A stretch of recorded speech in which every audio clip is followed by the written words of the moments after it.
Assalamu alaikum everyone. So welcome to the third part of the topic supporting sentences. So let's just review what we have discussed so far. Basically, we have discussed the different types of supporting details, how you can support your point using a variety of supporting material. For example, details, anecdotes, facts and statistics. So in the last session we discussed these things, and this, apart from these common types, we discuss about enumeration, which is listing. ठीक है, तो आप में से जो एक section है 2C, तो उसमें कुछ बच्चों को कोई कंफ्यूजन रही है, और उन्होंने हालांकि when you watch the video, तो I actually get the whole report that how many students have actually watched it and what was the duration for which they have watched. तो वो तो खैर मुझे अंदाजा हुआ, क्योंकि फ्राइडे को उनकी क्लास होती है, कि हर बच्चे ने नहीं सुना है, और जिन्होंने सुना भी है तो they did not listen it for the complete duration. मगर बहरहाल ग्रुप पे ये डिस्कशन हुई थी कि उनमें से कुछ बच्चों को कंफ्यूजन थी, and I asked you people कि आप लोग कलेक्टिवली एक क्वेश्चंस मुझे ईमेल करें, फॉरवर्ड करें, या गूगल क्लासरूम के थ्रू मुझे कम्युनिकेट करें, so that I can discuss those things and help you come out of those confusion. लेकिन मुझे अभी तक ऐसी कोई भी ईमेल या ऐसे कोई भी मैसेजेस नहीं रिसीव हुए हैं. तो अभी तक हमने पैराग्राफ डेवलपमेंट या राइटिंग के बेसिक्स को पढ़ा है, जिसमें हमने फर्स्ट वीक में टॉपिक सेंटेंसेस को डिस्कस किया था, जो कि आपके पूरी राइटिंग को पूरे पैराग्राफ को सम अप करता है, जो कि आपके पैराग्राफ की थीम होती है, जिसके अराउंड आप जिसके बारे में आप लिख रहे होते हैं. ठीक है, जिस एस्पेक्ट के बारे में आप लिख रहे होते हैं वो टॉपिक सेंटेंसेस होता है. फिर टॉपिक सेंटेंसेस को सपोर्ट करने के लिए डिफरेंट तरीके की स्टेटमेंट्स और सेंटेंसेस के थ्रू हम टॉपिक सेंटेंस को सपोर्ट करते हैं. तो उसमें फिर मैंने बताया कि आप मुख्तलिफ तरीके से, या तो एग्जाम्पल देके अपने जो मेन आइडिया है टॉपिक सेंटेंस है उसको आप सपोर्ट कर सकते हैं, या तो आप किसी एनेक्डोट यानी किसी स्टोरी के थ्रू आप उसको सपोर्ट कर सकते हैं, या तो आप डिटेल्स के थ्रू आप बता सकते हैं कि आप क्या बोलना चाह रहे हैं, या फिर आप फैक्ट्स और स्टैटिस्टिक्स भी दे सकते हैं. वो बात करने के बाद हम इनुमरेशन पे आए थे, जो कि लिस्टिंग के सेंस में होती है. तो उसमें फिर हमने डिस्कस किया था इनुमरेशन के किस तरह से हम वन बाय वन टॉपिक्स को discuss, one by one you can give details और डिफरेंट एस्पेक्ट को आप कवर कर सकते हैं. ठीक है, तो ये था. और फिर बीच बीच में मैं आपको बताती रहती हूँ कि ये वाले टॉपिक पे आप इस तरीके से लिख सकते हैं. फॉर एग्जांपल, अगर मैंने एनेक्डोट पढ़ाया तो फिर मैंने आपको एक सिनेरियो दे दिया था पिछली वीडियो में कि अच्छा ये इवेंट है, इससे रिलेटेड आप पैराग्राफ राइटिंग करें और एनेक्डोट को as a supporting detail use करें.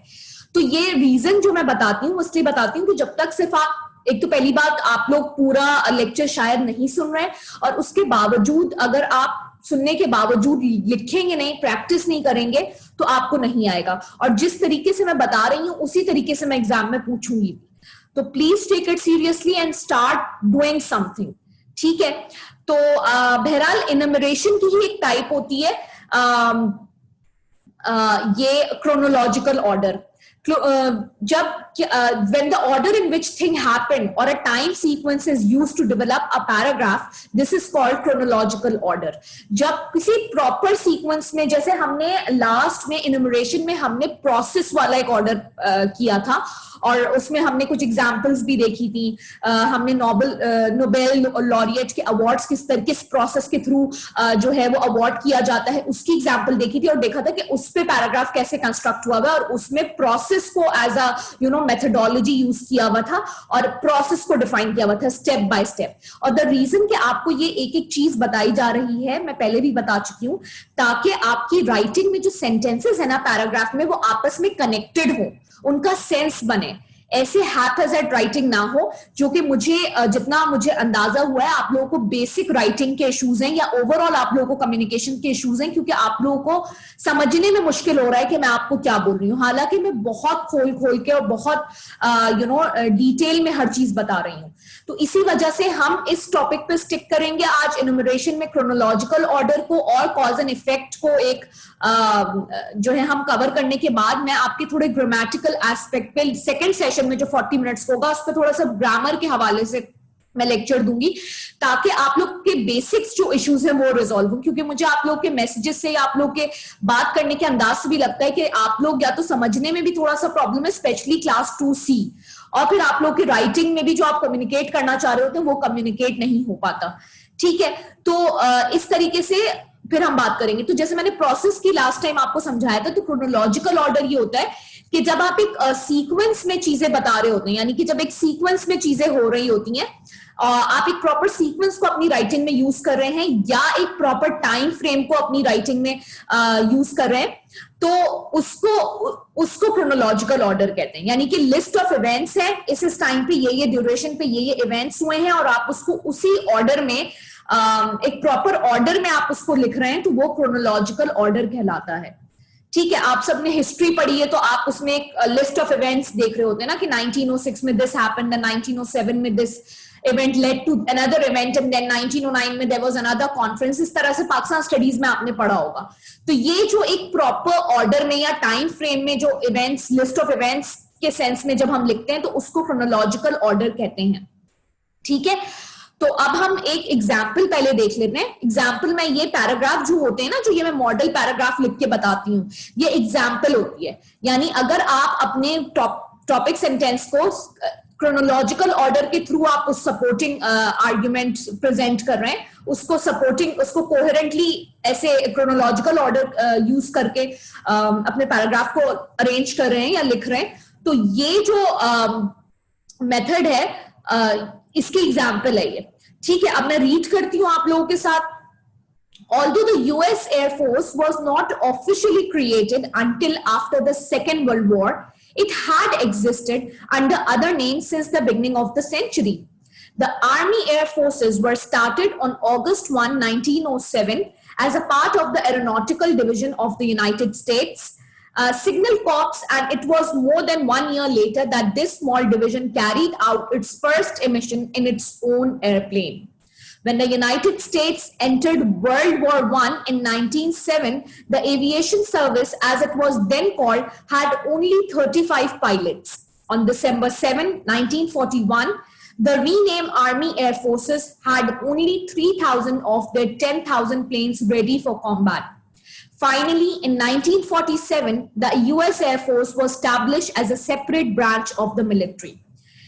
तो पहली बात तो ये कि मैं आपसे ये एक्सपेक्ट नहीं कर रही कि आप इतना परफेक्ट जो है वो लैंग्वेज में इस तरह से एकदम से लिखना शुरू कर दें, मगर आपको एग्जाम्पल इसलिए दिखाई जाती है ताकि आपको समझ आए कि क्रोनोलॉजिकल ऑर्डर क्या है, या कोई भी चीज, जितने भी मैंने मॉडल एग्जाम्पल दिखाई है वो इसीलिए दिखाई है। अच्छा, अब देखें इसका फर्स्ट सेंटेंस देखें कि although the US air force was not officially created, जबकि यूएस ऑफिशियल जो एयरफोर्स है it wasn't created second world war तक, बट इन डिफरेंट नेम्स उसकी एग्जिस्टेंस थी। ठीक है, बिगिनिंग ऑफ द सेंचुरी से उसकी एग्जिस्टेंस थी। ठीक है, फिर उसको जो सपोर्टिंग, ये समझे कि आपकी जो फर्स्ट 2 लाइन है ये आपका मेन जिस्ट है, या आपका ओवरऑल पैराग्राफ का जो जिस्ट है ना वो है। फिर थर्ड लाइन से and till the end of the paragraph आप ये बता रहे हैं कि यूएस एयरफोर्स जो है वो किस तरह से स्टार्ट हुई, किन किन शेप में हुई, और फाइनली वो एक सेपरेट ब्रांच के थ्रू एग्जिस्टेड इन 1947। समझ में आ रही है? तो आपने इवेंट लिस्ट किए हैं, क्योंकि पहली ही लाइन में आपने बता दिया कि although US air force officially immediately second world war के बाद क्रिएट नहीं हुई थी, लेकिन वो डिफरेंट फॉर्म्स में एग्जिस्ट करती थी। ठीक है, ये आपका होल आइडिया है जो आप कम्युनिकेट करना चाह रहे हैं इस पैराग्राफ में। ठीक है, अब नेक्स्ट लाइन से आप बता रहे हैं, आप उसी आइडिया को इलाबोरेट कर रहे हैं क्रोनोलॉजिकल ऑर्डर में आपने अपने इवेंट्स को लिस्ट करते हुए। तो ये एक एग्जांपल है, और ऐसी बहुत सारी चीजें हैं जो आप प्रैक्टिस कर सकते हैं। क्रोनोलॉजिकल ऑर्डर में आप 1 बाय 1 एक एक इवेंट या स्टेप्स को बता रहे होते हैं, तो अपने आप आपकी राइटिंग में कोहेरेंस आ जाती है। ठीक है, ऑब्वियसली उसके लिए आपको पता होना चाहिए कि क्या कनेक्टर्स यूज करना है, किस तरह से आइडियाज को कनेक्ट करना, और लैंग्वेज भी सही होनी चाहिए। ठीक है, तो आज मैं बहुत ज्यादा उर्दू में इसलिए आपको ये बातें समझा रही हूं ताकि आप लोगों को अगर पहले कोई कंफ्यूजन हुई है तो आप आगे ना हो। ठीक है, तो अब देखिए आप टॉपिक सेंटेंस क्या था आपका, जो मैंने अभी बताया। इस पैराग्राफ में आपका टॉपिक सेंटेंस था कि although the US air force was not officially created until after the second world war. It existed under other names, जो मैंने अभी आपसे बात कही, ठीक है. अब ये years थे. 1907 में एरोनॉटिकल डिवीजन था, फिर 1917 में एविएशन सर्विस स्टार्ट हुई, 1941 में आर्मी एयर फोर्सेस, फिर 1947 में यूएस एयरफोर्स ऑफिशियली स्टैब्लिश हो गई थी. और यही बात बताइए, तो ये इस तरह से चेन ऑफ इवेंट्स थे जिसको आपने पैराग्राफ फॉर्म में लिखा है. अब हम एक तरीका देखते हैं. जब भी हम क्रोनोलॉजिकल ऑर्डर और किसी इवेंट्स को, हिस्टोरिकल किसी चीज को या किसी लिस्ट ऑफ इवेंट्स को हम लिस्ट कर रहे हैं, तो प्रेपोजिशनल फ्रेजेस ऑफ टाइम के लिए ये कुछ वर्ड्स हैं, प्रेपोजिशंस हैं जो आपको यूज करने होते हैं. फॉर एग्जाम्पल इन 90, मतलब these are just examples. In 1956, in January, February, etc., in the afternoon, the morning, the evening, because you're referring to the list of events at 9 o'clock, at noon, midnight, night, on Monday, Tuesday, etc., on July 6, 1955. ठीक है, तो ये है आपकी prepositional phrases of time. ये आप अपनी writing में, आपकी राइटिंग में ऑटोमेटिकली इनकॉर्पोरेट हो जाती है, because you're listing events in terms of their time sequence. ठीक है. अच्छा, अब आप अपनी जो है वो एक एग्जांपल देखें.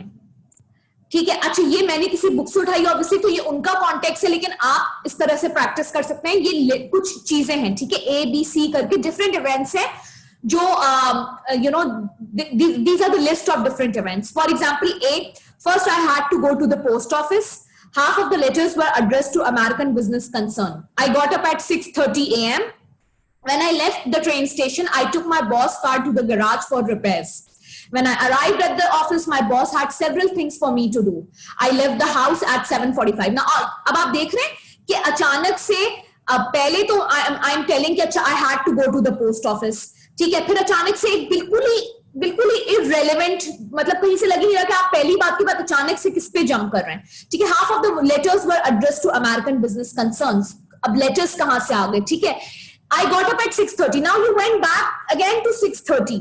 When I left the train station, I took my boss' car to the garage for repairs. ठीक है. अब ये फिर से आप ट्रेन स्टेशन पे चले गए. When I arrived at the office, my boss had several things to do for me. Now you're talking about कि आप ऑफिस पहुंच गए, but then you're saying I left the office at 7:45. तो ये आपको एक you have, this is unscrambling chronological paragraph. आपको ये टास्क करना है. देखें, आगे देखते हैं. The other half were addressed to foreign companies. After typing the letters, I had to run several errands. Now, half of the letter, ये वाला point इससे connected है. Yesterday morning was quite hectic for me. Now you're talking about yesterday night. Then I had to pick up a train ticket for my boss's wife. He asked me to type 20 letters for him by 1 p.m. अच्छा, now he asked me to type 20 letters. ये B से match हो रहा है. Half of the letters were addressed to American business concerns. By 1 p.m. I was exhausted, so I decided to have a long leisurely lunch. Now the point is that these are some of the events that happened with this person at work in a single day. ठीक है. अब आप इसको you write the topic sentence and then इसको time wise आप arrange करेंगे. ठीक है. When you arrange it time wise, तो ये एक टाइमलाइन सॉर्ट ऑफ क्रिएट हो जाता है. तो जो क्रोनोलॉजिकल ऑर्डर में टाइमलाइन होती है जिसमें there are list of events like this, ये आपस में कोहेरेंटली कनेक्ट नहीं कर रहे. A is not connected to B, B is not connected to C, तो ये आपस में कनेक्टेड नहीं है. ठीक है.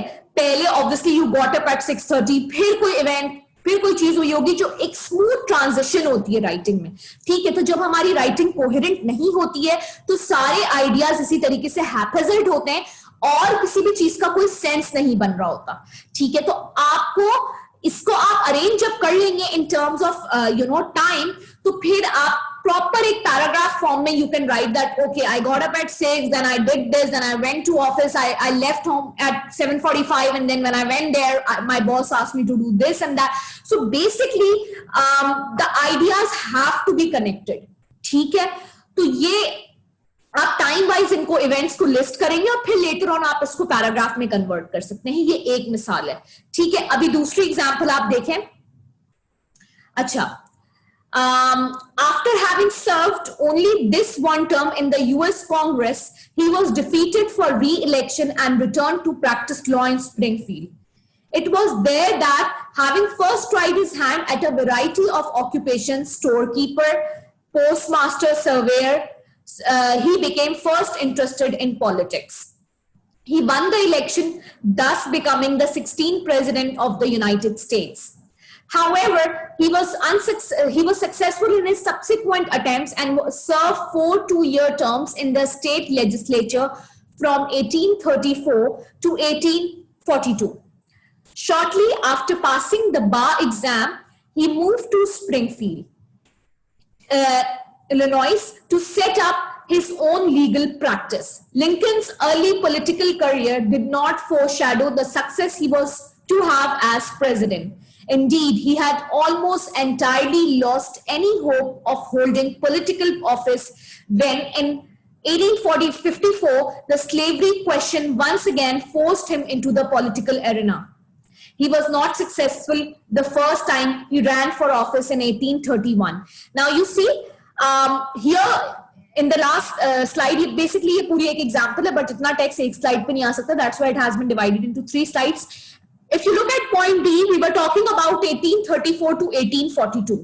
मगर अभी H पे आप आए तो आप देखें कि 1831 में क्या हुआ था, उसको रेफर करें, क्योंकि ये सारे जो है ना जम्बल्ड हुए हैं.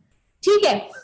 During this same period, he added the study of law to his legislative duties, finally being admitted to Illinois bar in 1836. In 1846, he was elected to the United States House of Representatives for 2 years. Although he was defeated twice for election to the US Congress, he finally managed in 1860 to be nominated by the Republican Party as its candidate for president. In his early 20s, he moved. So basically, again, Lincoln, it's the story of Lincoln, that how he started his political career and then how was he successful, Abraham Lincoln. ठीक है, तो इसमें कुछ events दिए हुए हैं एक particular time frame में. ठीक है, 1909 में ही वाज बोर्न, 1965 में ही डाइड. बीच में है वो वो फेमस इवेंट्स या टर्न ऑफ इवेंट्स उनकी लाइफ के. ठीक है, तो लेकिन अब आपको ये एक्टिविटी मैं इसलिए बता रही हूँ खुद से प्रैक्टिस करने के लिए कि आप देखें कि कौन सा सेंटेंस फर्स्ट है, देन सेकेंड इवेंट कौन सा है, then what is leading to the third sentence और थर्ड फेज और इवेंट. इसको आप टाइम पीरियड में अरेंज कर लें, इसको रीड करके इन तीनों उसमें. ठीक है, you read it, arrange it in time, in this timeline, and then you can construct a paragraph. ठीक है, this is a timeline indicating some of the events in the life of John F. Kennedy. अच्छा, ये दूसरी चीज आ गई, पहले यहाँ पे हम रुक जाते हैं. तो लिंकन में ये आपको इवेंट्स को लिस्ट करना है इस टाइम फ्रेम में. You have to create a timeline. जब टाइमलाइन क्रिएट हो जाएगी तो आप एक पैराग्राफ लिख सकते हैं जिसमें सारे सेंटेंसेस उसी तरीके से कोहेरेंट और आपस में कनेक्टेड होंगे जिस तरह से मैंने मॉडल पैराग्राफ की दिखाई थी एग्जाम्पल. समझ में बात आ रही है? तो ये जो दोनों मैंने अनस्क्रैम्बलिंग पैराग्राफ वाली एक्टिविटी दी है, इसमें ए से एल तक सेंटेंसेस तो हैं, मगर बी वाला सेंटेंस ए से कनेक्टेड नहीं है, डी वाला सी से कनेक्टेड नहीं है. तो कौन सा फर्स्ट सेंटेंस होगा, कौन सा सेकेंड इवेंट है, कौन सा थर्ड इवेंट है, आप इसको टाइमलाइन की फॉर्म में अरेंज कर लेंगे. जब टाइमलाइन बन जाएगी, you can change this information into a form of a paragraph. इसी तरीके से here this is another paragraph जिसमें ए से लेकर एल तक सारे जो इवेंट्स हैं वो आपस में रिलेट नहीं कर रहे. This is why you have to unscramble a chronological paragraph. तो इसमें कौन सा सेंटेंस किसको कनेक्ट कर रहा है, आप पहले टाइमलाइन बना दें, later on you can convert this timeline into a paragraph. ये एक छोटी सी जो बीच बीच में मैं चीजें डालती हूँ, ये एक्टिविटीज इसलिए डालती हूँ ताकि आपको सेंस करना आए लैंग्वेज का. आपने उर्दू में इंटर में पढ़ा है ना कि जब आप शायरों की जिंदगी के बारे में या नसर निगार का पढ़ रहे होते हैं तो वो होता है ना कि 1819 में वो यहाँ इस सियालकोट में पैदा हुए, फिर उन्होंने अपनी इज्तिमाई तालीम इधर से इस मदरसे से हासिल की, फिर उन्होंने इस जामे से पढ़ा या इस कॉलेज से पहले पढ़ा, फिर इस जामे से पढ़ा, फिर वो उनको अदब में कैसे इंटरेस्ट हुआ, किस तरह से शौक था. तो ये आप सब ने इंटर में पढ़ा है जब हम उनकी लाइफ के इवेंट्स को पढ़ रहे होते हैं. तो इसी तरीके से क्रोनोलॉजिकल ऑर्डर में एक चेन ऑफ इवेंट्स को हम पैराग्राफ फॉर्म में लिख रहे होते हैं। तो अगर आप इन दो एग्जांपल्स को अनस्क्रैम्बल क्रोनोलॉजिकल पैराग्राफ, इन दो को आप इनकी प्रैक्टिस करेंगे तो आपको पता लगेगा अच्छा ये 1809 में ही वाज बोर्न, देन 1810 वाला जो इवेंट है वो आएगा, फिर 1820, फिर इस तरह से फिर आप इसको एक पैराग्राफ फॉर्म में कन्वर्ट कर सकते हैं। ठीक है, अच्छा जी, अब देखते हैं paragraph writing chronological information transfer. This is a timeline indicating some of the events in the life of John F. Kennedy using the topic sentence provided and the information on the timeline. Write a paragraph in which you use chronological development. तो ये task आपको पहले से ही दे दिया, तो exam में यही होगा प्रॉब्ली कि मैं जिस तरह से आपको चीजें पढ़ा रही हूँ बिल्कुल उसी तरीके से असेस भी करूंगी। अगर आप नहीं सुनेंगे लेक्चर को तो ऑब्वियसली आपको मुश्किल होगा आपके लिए चीजें करना। ठीक है, तो इसमें इस क्वेश्चन में पहले से ही बता दिया गया है कि ये टाइमलाइन है जिसमें जॉन एफ कैनेडी की लाइफ के जो इवेंट्स हैं वो गिवन है। तो अब ये इंफॉर्मेशन गिवन है in the form of a timeline. अब आपको इस इंफॉर्मेशन को एक पैराग्राफ में कन्वर्ट करना है, क्रोनोलॉजिकल डेवलपमेंट आप यूज करेंगे पैराग्राफ में। तो इसमें इवेंट्स लिखे हुए कि 1940 में graduated from Harvard, published why England slept, तो ये 1940 में हुआ। फिर 1944 में he was awarded navy and US marine corps medal for heroism in combat. ठीक है, ये 1944 में, 40 के बाद 44। ठीक है, तो अनस्क्रैम्बलिंग में आप यही एक्टिविटी पहले करेंगे कि आप उसको वो जो जंबल हुआ हुआ है उसको एक ऑर्डर में करेंगे। ठीक है, इसमें आपको पहले से एक ऑर्डर में दिया हुआ है। फिर 1946 में elected to Congress from Massachusetts by an overwhelming majority. फिर 1947 से 52 तक serve 3 terms as a member of Congress, one second and third elections by an even greater majority than the first. फिर 1952 में क्या हुआ, defeated incumbent Henry Cabot Lodge for a seat in the US Senate. 1956 में reelected to the Senate by the largest majority in Massachusetts history. ठीक है, 1960 में क्या हुआ, नैरोली defeated Richard Nixon to become the first Roman Catholic president of the United States. तो ये कुछ टर्न ऑफ इवेंट्स थे जिससे it led him to becoming the first Roman Catholic president of the United States. तो इसको आप, ये information आपको दिया हुआ है, ऑर्डर आपको दिया हुआ है, आपको सिर्फ एक टॉपिक सेंटेंस में आप बता देंगे विच रिफ्लेक्ट्स के आप ये बताने जा रहे हैं, और फिर आप रिमेनिंग सेंटेंसेस में इन इवेंट्स को एक क्रोनोलॉजिकल डेवलपमेंट यूज करते हुए लिखेंगे। It's that simple. तो अच्छा, अब आप लोग की जस्ट फॉर अ सजेशन, आप अभी भी अगर नोटबुक लेके बैठे हुए, you can stop this video, you can pause and for 5 minutes you can actually do this activity. ठीक है, तो उससे आपको पता लग जाएगा। ठीक है, आप पहले करना तो शुरू करें काम। ठीक है, अब ये पैराग्राफ राइटिंग आप इस पे करेंगे। मैंने सिर्फ आपको पहला जो सेंटेंस है, जो टॉपिक सेंटेंस है, वो यहाँ पे लिख दिया है। Kennedy's early career foreshadowed the success he was to have as a president. फिर early career it basically foreshadowed the success that he was to have. ठीक है, तो यहां से हो गया। अब आप अर्ली करियर की आपने बात कर दी, तो आप 1940 से फिर स्टार्ट करेंगे, that he graduated and you know in which he, अब ये सिर्फ यही वर्ड्स नहीं होंगे, use some other words, paraphrase it, do not exactly use this language, वरना लिखना कैसे आएगा। या चले प्रैक्टिस के लिए पहले ये वाला पढ़ लें, लेकिन फिर सेकंड ड्राफ्ट लिखें और उसको सिंप्लीफाई करके अपनी लैंग्वेज में लिखें ताकि लिखना तो आए। ठीक है, अच्छा जी, अब तो ये क्रोनोलॉजिकल ऑर्डर की कुछ एग्जांपल्स थी। ठीक है, अब हम एक अलग दूसरी टाइप है जिसमें जिस तरीके एक और तरीका है जिससे हम पैराग्राफ को अरेंज करते हैं, and that is supporting sentences by using cause and effect method. वो क्या होता है, let's have a look. Cause and effect, in other words, when you use a cause effect method of development, this will often mean that you are supporting your topic sentence by listing or enumerating.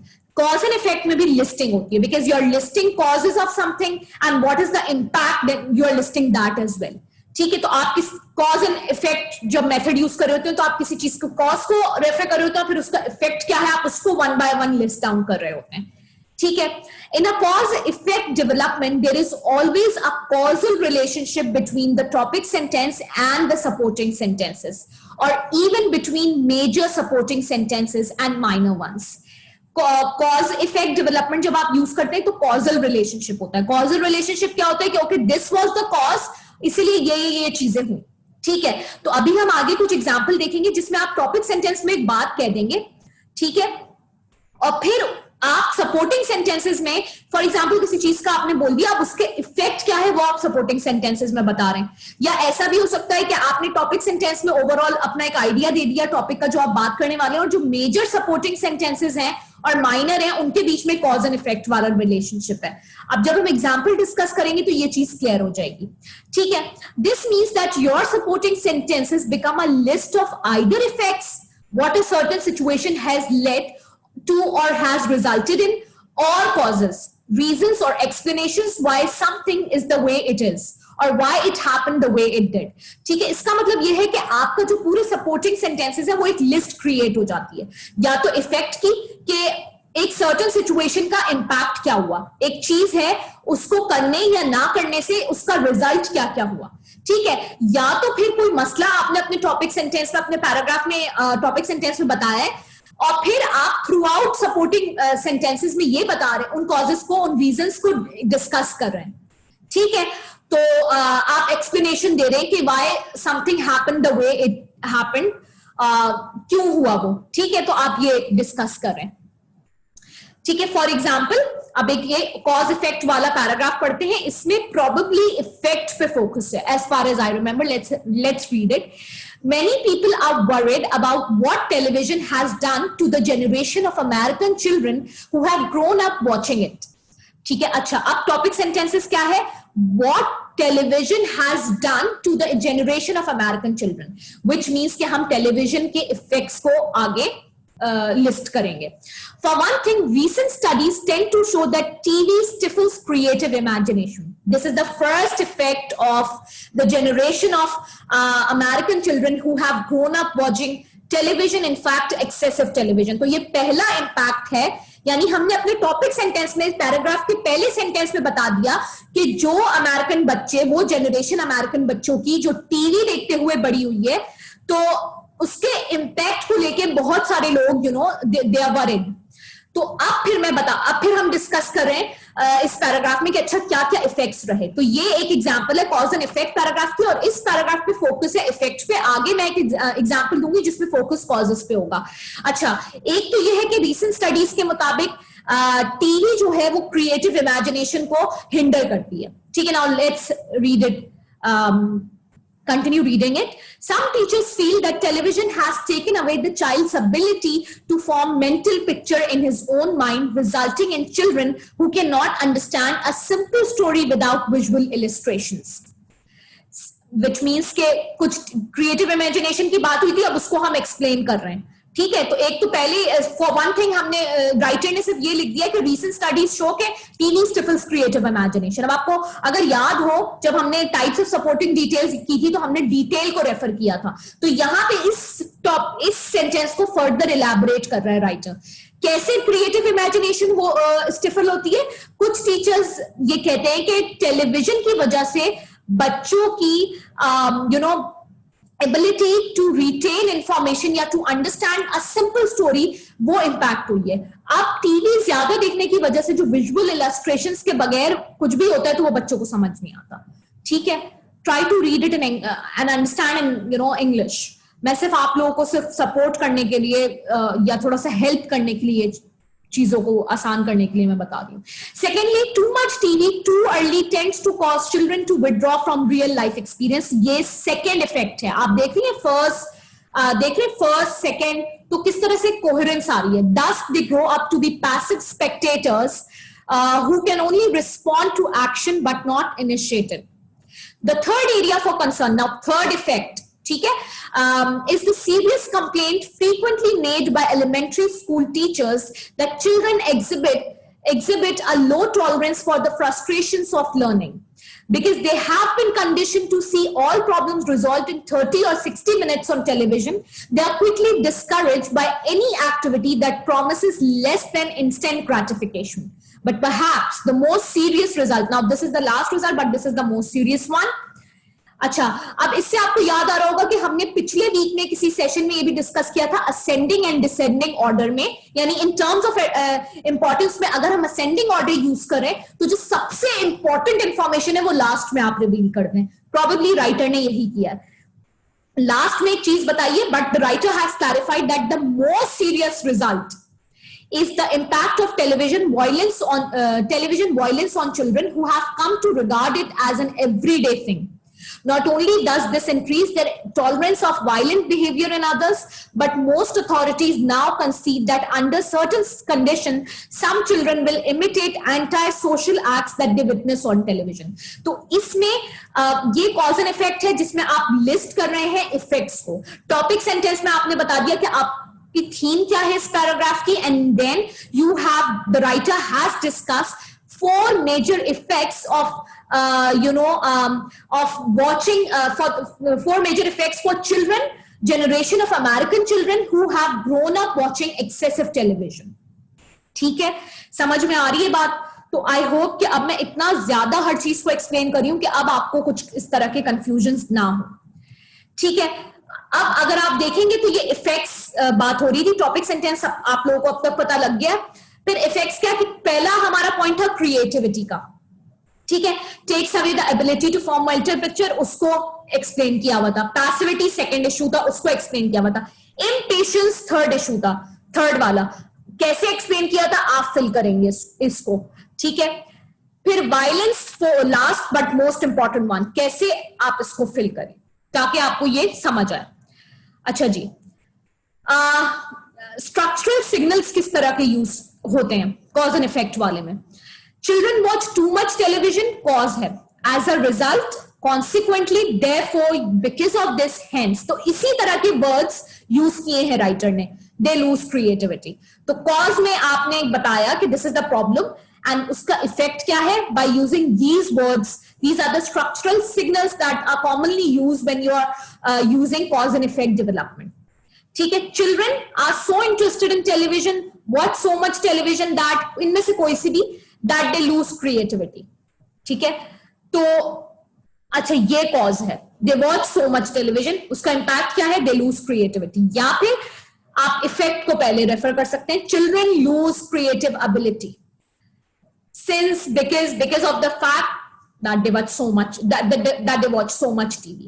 समझ में आ रही है बात? तो you can arrange it either way, but focus on the words that help or phrases that help establish connection between cause and effect. As a result, consequently, therefore, because of this, hence. तो ये इस तरह के जब आप connectors use करते हैं, इस तरह के वर्ड्स, स्ट्रक्चरल सिग्नल्स यूज करते हैं, तो राइटिंग कोहेरेंट होती है. And then cause lead to effect. ठीक है, अब कॉज एंड इफेक्ट का इंफॉर्मेशन ट्रांसफर एक आपको मैं दिखा रही हूं. विटामिन डेफिशिएंसी से रिलेटेड है. विटामिन ए फंक्शन क्या है, normal vision, help skin and mucus membranes resist infection. Deficiency से क्या होगा, नाइट ब्लाइंडनेस, स्किन डिजीज, इस तरह से. B1 से का फंक्शन क्या है, नॉर्मल एपेटाइट और डाइजेशन को नॉर्मल रखना, which contributes to healthy nervous system. अगर नहीं होता, आप में से बहुत सारे लोगों ने साइंस पढ़ा होगा, रिजल्ट क्या होगा, बेरी या नर्वस डिसऑर्डर. ठीक है, इसी तरह B2, B6, ये सारे विटामिन का फंक्शन पहले लिखा हुआ है, और फिर रिजल्ट ऑफ डेफिशिएंसी में ये लिखा हुआ है कि ना होने से या डेफिशिएंसी से क्या होता है. ठीक है, अब इस पे अगर आपको पैराग्राफ लिखना हो, lack of essential vitamins which are necessary for health and normal body function can result in serious illnesses. ठीक है, अब इस तरह से पैराग्राफ शुरू होगा. अब आप रेफर करें, इंफॉर्मेशन आपको दे दी गई है पैराग्राफ फॉर्म में. अपने इस टॉपिक सेंटेंस को, अपने इस मेन आइडिया को सपोर्ट करते हुए आप इस इंफॉर्मेशन को कैसे इफेक्टिवली यूटिलाइज करके पैराग्राफ लिखते हैं, यह आपके ऊपर है. अब इस बार तो चीजें बहुत ज्यादा मैंने सिंप्लीफाई कर दी हैं. आई होप आपको समझ आ रहा है, और आप अभी भी इस वीडियो को रोक के ये प्रैक्टिस कर सकते हैं. आपको स्टार्टर भी दे दिया है, स्टार्टिंग पार्ट भी दे दिया है, ताकि आप, जो बहुत से लोगों को समझ नहीं आता मैम कहां से शुरू करें, तो ये आपको दे दिया. आप vitamin A, for example vitamin A which helps keep vision normal and help skin and mucus membranes to in resisting infection, the lack of this vitamin can lead to, इस तरह से करके आप 1 by 1 बता सकते हैं. कुछ 2-3 चीजों को साथ में ग्रुप करके भी आप कर सकते हैं, 2-3 तरह के विटामिन को. ठीक है, तो ये आपके पास एक इंफॉर्मेशन ट्रांसफर दिया हुआ है, आप इसको पैराग्राफ फॉर्म में कन्वर्ट करेंगे. ठीक है, अब फोकस ऑन इफेक्ट. अभी तक हम यही कर रहे थे. Using cause effect development, write a paragraph in which you describe the effects, negative or positive, that a teacher has had on your personality, your feelings about school, or your approach to life in general. Be very specific. Mention at least 3 real effects. Explain each one using example, details or anecdote. ये एक मैंने example के लिए दिया है, आप लोग अपनी प्रैक्टिस के लिए इसको करें. You are not supposed to mention the name of the teacher. You just have to mention some of the effects जो किसी टीचर का आपकी लाइफ में हुआ. It can be positive, it can be negative. ठीक है, पहले आप एक लिस्ट बना लें, ठीक है, और फिर आप उस पर पैराग्राफ लिखें. लिस्ट से ये होगा कि वो एक आउटलाइन सी बन जाएगी, and this will show the organisation of your paragraph. और please include a title and at least 3 items on the list. सही है, तो आप एक पहला इम्पैक्ट, फिर उसको इफेक्ट को डिस्क्राइब करें, सेकंड इफेक्ट उसको डिस्क्राइब करें, थर्ड उसको, फिर आप एक पैराग्राफ फॉर्म में इस आउटलाइन को पैराग्राफ फॉर्म में कन्वर्ट कर दें. अब हम कॉज पे फोकस करते हैं. Why is it that American working women complain about job discrimination? Statistics suggest that there is a basis for their grievances.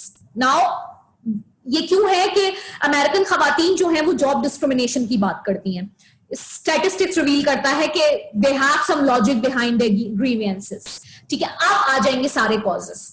According to recent figures compiled by the Women's Bureau of the US Department of Labor, nearly 40% of all women of working age are in the labor force. Although the median education of all women is higher than that of their male counterparts, women are highly concentrated in underpaid and menial jobs.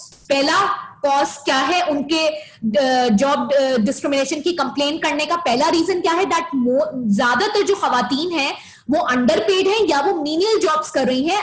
Mail counter parts के मुकाबले में खवातीन ज्यादा इस तरीके के काम कर रही हैं. ठीक है, 75% of all clerical workers are women. इसको एक्सप्लेन किया हुआ है. Okay, I don't know, this is maybe 86% of all service workers are women. 21% of all factory workers are women. Of the women with college degrees, 70% are working. जो mail में percentage obviously ज्यादा होगी. Of this number, only 2% are executive. बहुत ज्यादा mail executive position पे है, whereas only 22% women are there at executive position, while 40% are employed in clerical, sales और factory position. Major जो roles हैं उनको ये मिलते हैं.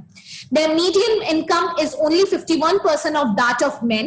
Only 25 states have laws requiring equal pay for equal work, and these laws are often circumvented by giving a woman a lesser title. In contrast, 43 states have laws which limit the number of hours a woman can work, usually 8, and thereby prevent women from earning overtime pay and promotions. Finally, while the percentage of women, the labor force increases, the income gap between male and female worker has been widening at the rate of 0.5% per year for the past 20 years. अच्छा, अब इसमें कुछ statistics हैं, ये obsolete है obviously, क्योंकि आपके जो रिकमेंडेड कोर्स बुक में जो पैराग्राफ डेवलपमेंट की बुक है आर्डोनोट मार्टिन की, उसमें वो बहुत पुरानी किताब है. ठीक है, लेकिन आपके कोर्स पैक में जो रिकमेंड करके अप्रूव्ड कोर्स आपकी यूनिवर्सिटी का था उसमें ये बुक दी हुई थी, तो इसमें जो फिगर्स है ये ऑब्सोलीट है. बहरहाल आपको पैराग्राफ के अरेंजमेंट पे फोकस करना है. पहला तो ये कि bye American women complain about job discrimination, there are particularly some specific reasons for that, causes. फिर ये causes हैं. पहला था women in general have a higher median education than men. Women with degrees हैं लेकिन executive position पे कम है. आगे आप इसको you can fill this. State laws क्या है? You can fill this. तो आप इसको fill करें and then you would know कि इस तरह से ये paragraph तो खैर already constructed था आपके लिए. ठीक है. अच्छा जी, अब इसको आप एक इंफॉर्मेशन ट्रांसफर है, इसको आप देखें. When there is a widespread and persistent rise in price and each dollar buys fewer goods and services, inflation exists. In one way or another, everyone is to blame for this difficult problem. Producer has shortage of raw material and increased production costs. Sets higher prices to maintain profit margin. Consumer finds his dollar continues to buy less, adopts a buy now, buy later philosophy since his dollars will be worth. Allows government allows increased number of dollars to circulate, erodes the value of dollar. तो इससे dollar की value खत्म होती है. तो ये एक पूरा जो है एक इंफॉर्मेशन ट्रांसफर दिया हुआ है. इसको देखते हुए आप इसको पैराग्राफ फॉर्म में चेंज कर दें और इसमें आप कॉजेस के बारे में बात करेंगे जो यहाँ पे कॉजेस दिए हैं. ठीक है. Using a cause-effect development, explain why you decided to study at this school. Focus on the various factors which caused you to finally make your decision. अब हमने एक पहले पिछले यूनिट में अगर आपको याद होगा तो वो एक बिंगस्टन यूनिवर्सिटी क्यों एक स्टूडेंट ने सिलेक्ट की थी. बेसिकली उसके कुछ कॉजेस थे. वो एक एग्जाम्पल है कॉज एंड इफेक्ट वाले पैराग्राफ के. तो आप अगेन इस पे पैराग्राफ लिख सकते हैं. मैंने पिछली क्लासेस में भी कहा था कि आप लिखें और कॉजेस डिस्कस करें फॉर चूजिंग दिस यूनिवर्सिटी. ठीक है. तो इस सेशन में we have specifically discuss how to develop coherent paragraph using a chronological order, how to unscramble a chronological paragraph, how to analyse a chronological paragraph and how to use prepositional phrases of time. हमने ये भी बात की how to develop paragraph using cause and effect method, how to analyse a cause and effect paragraph with a focus on cause and how to analyse cause effect paragraph with a focus on effect. तो पहले हमने effect वाली मैंने आपको example दिखाई, फिर cause वाली दिखाई और एंड में एक इंफॉर्मेशन ट्रांसफर जिसको देखते हुए आप पैराग्राफ कंस्ट्रक्ट कर सकते हैं. तो मुझे उम्मीद है कि आपको इस सेशन के बाद चीजें थोड़ी ज्यादा क्लियर होंगी, कंफ्यूजन्स थोड़ी कम हुई होंगी. प्लीज मैं फिर से रिपीट कर रही हूं, डू प्रैक्टिस. इसी तरीके से आपको लिखना आएगा, otherwise there are no shortcuts. See you in the next session with a topic that is focus on grammar. ठीक है. ताकि एक इंफॉर्मेशन वाला टॉपिक आपका एक सेशन में हो गया है तो दूसरे में आपको कुछ बेसिक्स ऑफ ग्रामर बता रही हूं ताकि आपको लिखने में आसानी हो. Thank you.